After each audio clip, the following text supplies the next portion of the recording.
Head kuulajad ja vaatajad. Oma mitmes viimases kommentaaris olen olnud sunnitud käsitlema Euroopa, laiemalt aga lääne institutsioonide jõuetust, nende hääbuvat autoriteeti. Sellele teemale on tulnud keskenduda just seetõttu, et avalikkusele esitatava propagandistliku kuvandi ja reaalsuse vahel haigutab üha laiem kuristik. Käärimist Euroopa Komisjonis ei ole enam võimalik varjata. Meediarünnakud komisjoni presidendi Ursula von der Leyeni ja välisasjade kõrge esindaja Kaja Kallase vastu on muutunud juba iganädalasteks. Mäletatavasti osutas igas situatsioonis hüsteerilisi naerugrimasse tegev NATO peasekretär Mark Rutte USA presidendile kogu maailma ees lipitsevalt kui issile. Nartsissistlike ja gigantomaaniast vaevatud tippametnike käpardlikkus ja liidrikvaliteedi ilmselge puudumine teeb neist küll sobiliku märklaua, kuid ilmselt ei suuda see tagada piksevarda maandusefekti. Ukraina sõja venides ja üldise majanduskeskkonna halvenedes süvenevad vastuolud riikide vahel ja kasvavad tulevaste pahaendeliste siseriiklike konfliktide võrsed. Väljavaade rahastada veel 2-3 aastat sõda ja asuda seejärel Ukraina ülesehitamisele on juba ühiskondade eufooriat kainestamas. Senised jutud väärtuste ülimuslikkusest on aina enam rahalisse mõõtmesse konverteerumas. Paralleelselt joonistub välja, et massiivne korruptsioon ja pettused ei ole võõrad ka õhtumaisele kultuuriruumile. Ehkki Euroliidu liikmesriikide rahakasutust uuriv Euroopa prokuratuur on esitanud korruptsioonikahtlustusi ja süüdistusi mitmetele kõrgetele ametnikele, on see kardetavasti vaid piisk meres. Liidu eelarves on võimalikke pettuseid tuvastatud juba tervelt 51 miljardi euro ulatuses, probleem on lausaline. Olukorra paranemise eelduseks oleks laiaulatuslikud süsteemsed reformid, kuid selleks annab tihedasse bürokraatiavõrku stagneerunud Euroliit väga vähe lootust. Soome päritolu majandusteadlane ja Nobeli majanduspreemia laureaat Bengt Holmström andis Euroopa majanduse konkurentsivõimele hävitava hinnangu, öeldes, et olukord ei ole midagi vähemat kui katastroofiline. Probleemi keskmes on liidu bürokraatia ja Brüsseli direktiivid. Siin tasub aga meenutada, et mullu avaldas ka Euroopa Keskpanga endine juht Mario Draghi raporti, mis keskendus Euroopa majanduse ja konkurentsivõime olukorra analüüsile globaalses konkurentsivõitluses. Nii Draghi kui ka äriringkonnad on ühel meelel, et majanduse arengut pärsivad peamiselt Brüsseli massregulatsioonid. Kuigi Euroopa Liidu lepingu artiklis 50 on sätestatud menetlus, mille kohaselt saab liikmesriik soovi korral liidust välja astuda, on Suurbritannia eeskuju järgimine teiste poolt praegu vähetõenäoline. Pigem paistab, et mitmed riigid on otsustanud ära oodata ühenduse rahalise või poliitilise kokkukukkumise. Meie kõigi igapäevase elu korraldajatena on lihtne näha naeruväärseks muutunud bürokraate administraatoreid, ometi ei anna praeguses Euroopas tooni mitte Euroopa Liit, vaid selle tuumikriigid Saksamaa ja Prantsusmaa ning plokiväline Ühendkuningriik.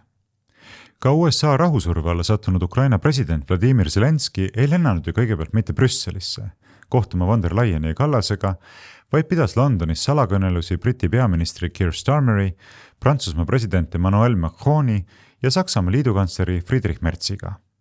Euroopa troika või kui soovite triumfiraadiga.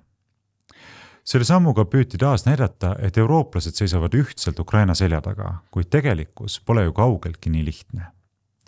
Euroopa Liidu institutsioone kaalukamate kohtumiste korraldamisse ei kaasata ja nende sisust teavitatakse tagantjärgi üldsõnaliste pressiteadetega.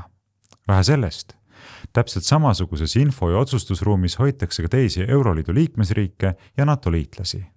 Ehk siis neid, kellega sõnades ollakse ühtsemad kui kunagi varem ja kellelt oodatakse tingimusteta solidaarsust.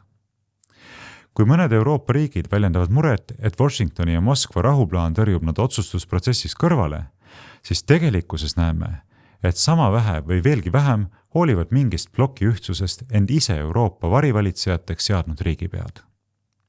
Kuigi kokkusattumusena juhivad troika riike äärmiselt madala toetusprotsendiga valitsused, on Euroliidu megastruktuuri murenedes ja ka USA toetuse taandudes mitmed vähemad poliitilised tuulenusutajad juba mõnda aega uute faktiliste isandate otsinguil. Lootes leida need isandad just troika näol.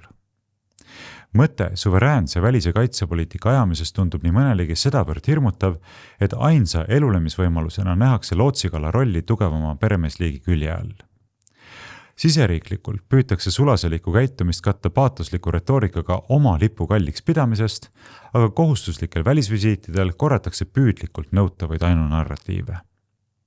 Nii kinnitas ka peaminister Kristen Michal oma viimasel kohtumisel Saksamaa liidukantsler Friedrich Merziga taas, et Ukrainas tuleb saavutada õiglane ja püsiv rahu. Selleks tuleb aga Moskval survet hoida. Ja et Venemaaga saab rääkida, nagu oleme kuulnud sadu kordi, vaid jõukeeles.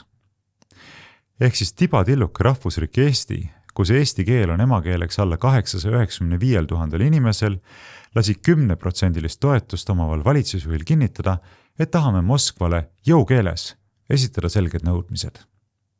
Ja et Eesti hindab kõrgelt Saksamaa liidrirolli küsimustes, mis mõjutavad nii Ukraina kui kogu Euroopa tulevikku. Millal, kus ja missuguse otsusega tunnustasime Saksamaa ülimuslikkust ja tema juhi positsiooni Euroopa tuleviku kujundamisel, see jääb täiesti arusaamatuks.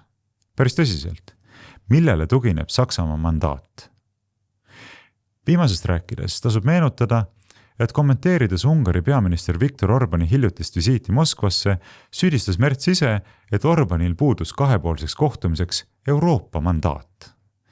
Tähendab siis, Orban küll kooskõlastas oma sammud Washingtoniga, aga pole siiani käinud Berliinis uue kantsleri palge ees vasalli vannet kinnitamas. Millest järeldub, et tal pole õigust talle valitseda antud riiki rahvusvaheliselt esindada. Kas sedasi? Erinevalt Orbanist suutis Michal seda viga vältida. Ja enamgi veel, isandale esitati peenelt pakitud andam ehk tribuut. Kuigi Michal kinnitas Mertsile, et kaitsetööstus on Eestis kõige kiiremini arenev sektor, on siiski selle toetuseks loodud SmartCapi nimelise riikliku kaitsefondi 100 miljonist eurost suurem osa siiani paigutamata. Esmapilgul võib see ju näida tasakaaluka ja heaperemeheliku lähenemisena, aga mitte riigirahanduse loogikast lähtuvalt.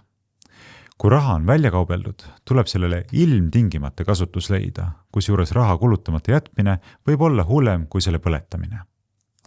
Ilmselt seepärast julgustas Michal ka Saksa ettevõtteid meie fondi võimalusi kasutama ja see kõlas mitte halvemini kui Kaitseministeeriumi laia joonega etteaste 2024. aasta jaanuaris. Kui Eesti toona peamiselt Ukrainale mürskude ostmiseks 280 miljonit eurot turule paiskas, saatis seda kaitseminister Pevkuri erutunud kommentaar. Näib, et tööstused on valmis selle raha vastu võtma. Ära sa märgi, eks ole. Seejuures on kõik need sajad miljonid serveeritud vaid eelroana, sest teatavasti on meie järgmise 4 aasta kaitsekulude maht tervelt 10 miljardit eurot ehk ligemale pool Eesti 2026. aasta riigi eelarvest. Arvata võib, et tööstused on suuremeelselt valmis sellegi raha vastu võtma. Aga nüüd, olles Michal ära kuulanud, teinud paar arvutustehet ja põgusalt järele mõelnud, leediski BlackRocki taustaga Merts, et solidaarsus Balti riikidega ei ole üksnes Saksamaa ajaloost tulenev kohustus, vaid otsene huvi. Olgem ausad, sellised avaldused peaksid toimima reaalsuskontrollina, sest solidaarsus Balti riikidega ei ole ju mitte pelgalt Saksamaa ajaloost tulenev, ebamäärasele emotsionaalsele sidemele toetuv moraalne otsus, vaid NATO raames võetud konkreetne rahvusvahelise õiguslik lepinguline kohustus. On ju meile juba üle 20 aasta korrutatud, et NATO liikmesriigina on Eesti julgeolek tagatud kollektiivkaitse põhimõttel, mille järgi rünnak ühe liikmesriigi vastu tähendab kogu alliansi ründamist. Kui Merts ja teised troika liikmed räägivad oma rollist Euroopa suveräänsuse tee edasiviimisel, peaks see tegema äärmiselt ettevaatlikuks. Veelgi enam peaks ettevaatlikuks tegema, kui meile öeldakse otsesõnu, et see, mida nemad, see tähendab siis troika, otsustab, määrab ära Euroopa tuleviku. Mitte ilmaasjata ei öelda, et kui sind ei ole kutsutud laua taha, siis ilmselt oled sa menüüs. Ja et enamus Euroopa riike laua taga ei oleks ja sinna ka ei pääseks, selle eest kannab ühelt poolt hoolt Brüssel, teiselt poolt aga kõnealune troika. Me ei tea täpselt, mis toimub suletud uste taga, aga isegi Wall Street Journal nendib, et majandusrindel viibib Euroopa poliitiline klass praegu alalise paanikarünnaku olukorras. Euroopa tootmine kodaniku kohta on USA omast maas umbkaudu 30% ja see tekitab tohutuid eelarvepingeid. Sel lihtsal põhjusel, et senine helde Euroopa heaoluriigi mudel muutub üha vähem taskukohaseks. Kõige raskemas olukorras viibivad seejuures Prantsusmaa ja endiselt Euroliiduga tihedalt seotud Ühendkuningriik. kuid ka Saksamaa tööstuse liit andis hoiatuse, et riigi majandus on teise maailmasõja järgse aja sügavaimas kriisis. Täpsemalt, Euroopa suurim majandus on vabalanguses. Samas on taaskord takerduda ähvardava Ukraina rahuprotsessi foonil vähemalt Euroopa kaitsetööstuse aktsiad taas suuna üles võtnud. Sest nagu tunnistab ka meedia, rahu ei usu. Euroopa moonalaud on tühjad, mistõttu üha paisuvatest kaitsekulutustest me ei pääse ja üsna julgelt võib prognoosida sektori väärtpaberite kallinemist. Nii et neil, keda südametunnistus ei häiri, pole raske mõista, kuhu oma vaba raha paigutada, nagu koroona ajal. Rahasõja jätkamiseks püütakse välja pigistada ka hallist kivist, aga maksumaksjatele on see ränk koorem ja tavapärased kanalid on kokku kuivamas. Saksamaa Kieli instituudi aruande kohaselt on sõjaline toetus Ukrainale suve jooksul järsult langenud, võrreldes aasta esimese poolega koguni 43%. Soome välispoliitika instituut leiab aga, et aset leidnud pööre näitab, kui keeruliseks on Euroopa riikide jaoks finantsküsimused tegelikult muutunud. Paljude riikide eelarved on väga nõrgas seisus ja ka suhteliselt edukamate majandused ei kasva piisavalt kiiresti. Samal ajal jätkub aga tugev surve suurendada kaitsekulutusi. Ehkki Brüssel ja Eurotroika kinnitavad, et Ukraina toetamine ei katke, võib siledaks lakitud pealispinna all märgata pragusid. Bloki liikmesriikide rahvuslikud huvid pole kusagile kadunud ja sumbuvas ruumis on mitmetele üha selgemaks saamas, et ühel hetkel tuleb teha külm valik. Kas jääda enesehävituslikult Ukrainaga või tõmmata joon vahele. Käärimine ei toimu seejuures mitte ainult Brüsselis, vaid ka troika riikide pealinnades. Üha enam liidreid on hakanud tunnistama, et nende legitiimsus on sattumas sõltuvusse tõhusast reaktsioonist valijaskonna impulssidele. Majanduslikku renessanssi veel siiski oodata ei maksa.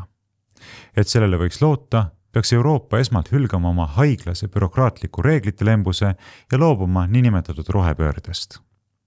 Paraku tõendeid taoliste trendide tekkimisest esialgu napib.